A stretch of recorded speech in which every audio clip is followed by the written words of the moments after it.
Thank you, Charlie. When I was a child, every October my family had a reunion at the home of my grandparents. Relatives from near and far came to enjoy visiting with kinfolk they hadn't seen since the last reunion. There would always be a big dinner, every kind of Southern food you could think of.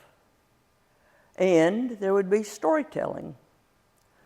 Storytelling was still a family entertainment back then. Television wasn't in all homes quite yet. Well, my daddy loved to tell stories, and his favorite stories were about his Uncle Will. Uncle Will was an unusual fella who did things in unusual ways. Daddy's favorite story was about the stump in the front yard. Well, that stump was where Annie, Uncle Will's wife, wanted to put a flower bed. Well, Annie ruled the roost, so that stump had to go. Uncle Will would dig at the stump off and on, but he wasn't making any headway at all with it. And then one day, he got an idea. He boarded up all the windows across the front of the house, and then he went to the shed and he got a stick of dynamite. He stuck the dynamite in among the roots of the stump, and he lit the fuse, and he ran around and got behind a tree. Boom! He set that stump right into the living room, along with a major portion of the front of the house. Uncle Will had the first picture window in the community. Well, Uncle Will loved to fish. And in fact, he had the reputation of being the best fisherman for miles around.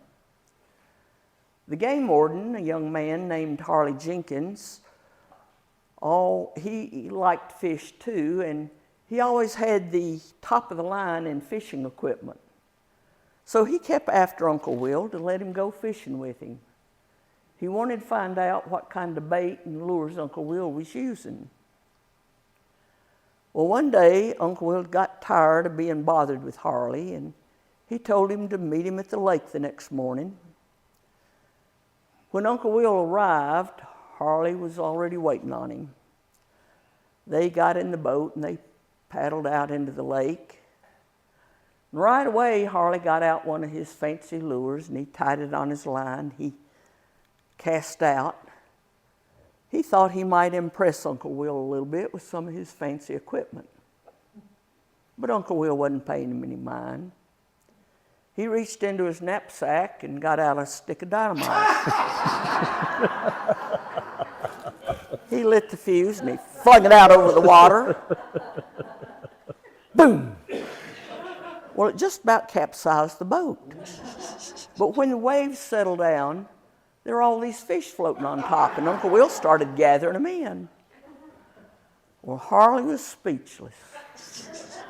And when he got a hold of himself, he lit in on Uncle Will how that was the worst thing he'd ever seen, how according to the regulation book that was going to be at least a $500 fine, and that as the game warden of Buncombe County, he was just going to have to take him in.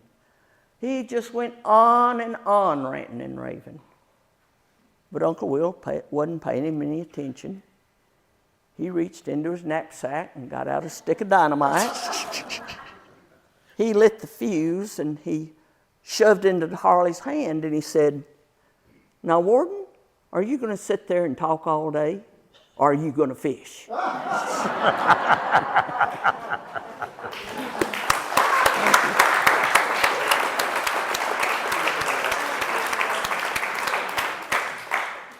Well, it's been over 70 years since my family had a reunion. I've seen a lot of changes through the years. All the old ways of mountain life are just memories now. But probably the last one to disappear was moonshining. And I'd like to tell you about moonshining in the area. When the settlers from Scotland, Ireland, and England came to the mountains, they brought with them their knowledge of making whiskey.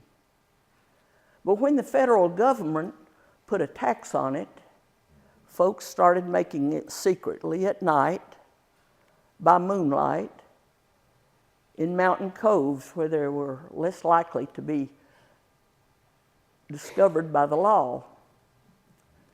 There have been many names besides moonshine associated with the liquor. Mountain Dew. Sometimes it was just called shine, corn liquor, or just corn. It's been called White Lightning, White Mule, Hooch, Rot Gut, Pop Skull, Blockade, and Stump Water. Before mason jars, whiskey was put into clay jugs called demijohns. And the moonshiner would put demijohns of their whiskey in hollow stumps along paths between communities, so the passerby could put in a little money and take a jug of whiskey with them. Moonshining became a profitable business. Corn was always plentiful, and when it was made into corn liquor, it brought a higher price than if it were made into cornmeal or grits. When automobiles came along, moonshiners started hiring drivers, or runners as they were called, to transport their liquor to other towns or even into other states. The runners were constantly modifying their cars so they could outrun the federal agents. It was a matter of pride who could run the fastest. So they would hold races among themselves. And these races eventually became organized with paying spectators. In 1948, NASCAR emerged from these races, and many of the drivers had been moonshine runners. There have been movies made about running moonshine. In 1958, Thunder Road was filmed here in the Asheville area. It starred Robert Mitchum, who also wrote the story, and the supporting cast included a lot of local folk. The 1973 movie, The Last American Hero, was filmed in the Hickory area. It starred Jeff Bridges, and it was based on the life of Junior Johnson, from his days of being a moonshine runner to his becoming a NASCAR legend. In 1926, Lawrence Brown of Black Mountain was elected High Sheriff of Buncombe County. Immediately, he started breaking up stills all over the county. After just 1 week as sheriff, there were 250 gallons of moonshine in the courthouse. During his career as sheriff, he acquired quite a reputation for being able to find and destroy stills, but not all were destroyed. One time, a couple of Boy Scouts were camped out in the Montreat area, and they discovered a still and reported it to the sheriff's department. Well, this was a predicament, because the 2 Boy Scouts were also junior deputies, members of a group of young boys formed by Sheriff Brown to keep an eye out for anything that might be illegal. Also, the sheriff's department already knew about the steal and had been leaving it alone. So, some sheriff's deputies discreetly dismantled the steal and moved it to another location and set it back up. And they notified the moonshiner of where he might find his steal. It was said that you could go to the courthouse and get whiskey for medicinal purposes. I knew an old woman who told me that that was where her son got whiskey for her. Now, she was a God-fearing woman, and I don't think she lied. And neither would she touch a drop of whiskey except for medicinal purposes. She mixed the whiskey with an herb she called aspidity, and she claimed that the concoction alleviated her asthma and bronchitis.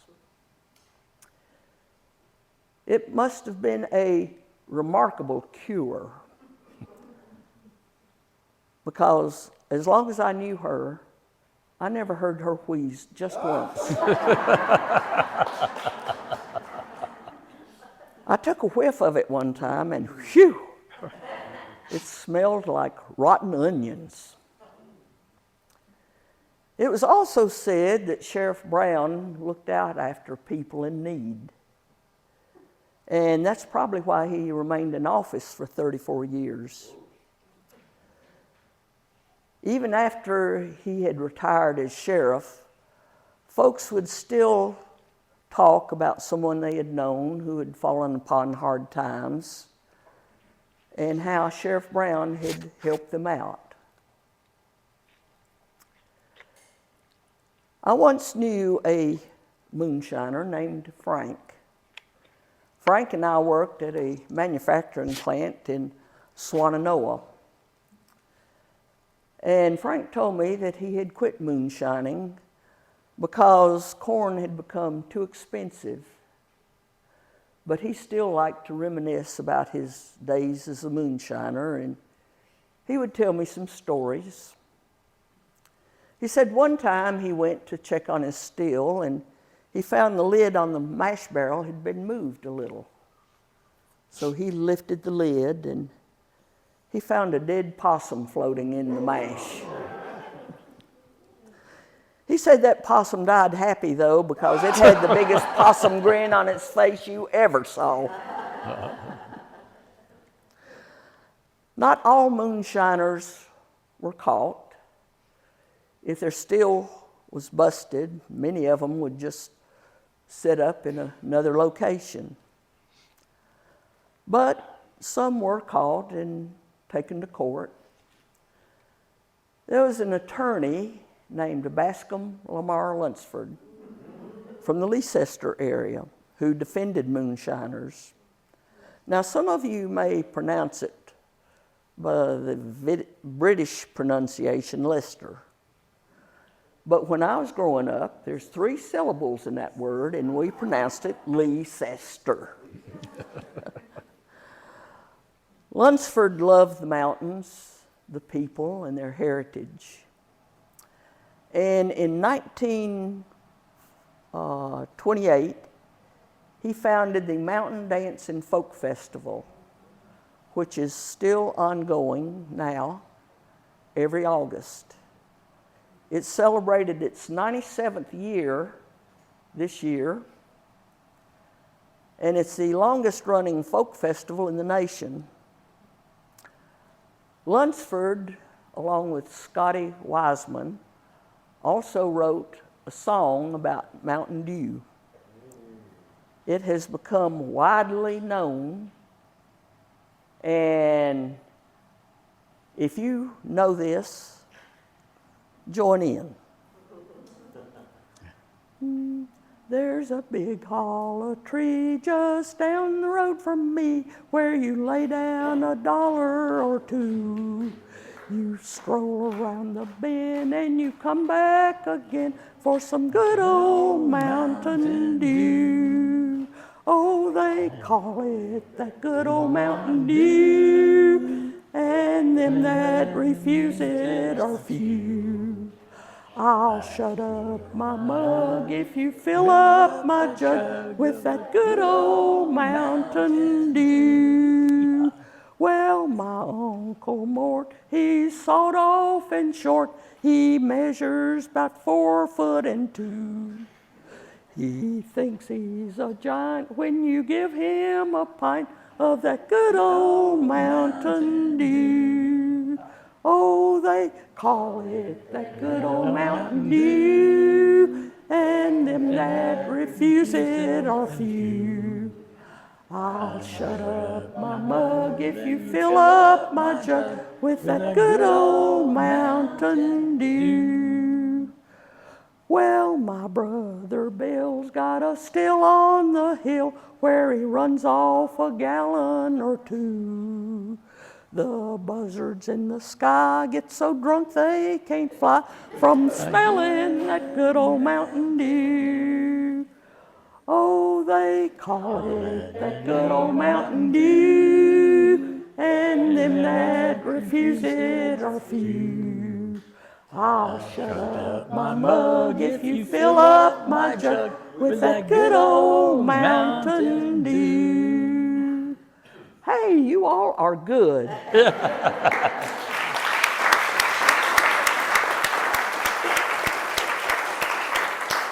Y'all, I remember a hollow tree just down the road towards Marshall. So let's go see if we can find some Mountain Dew. Yeehaw!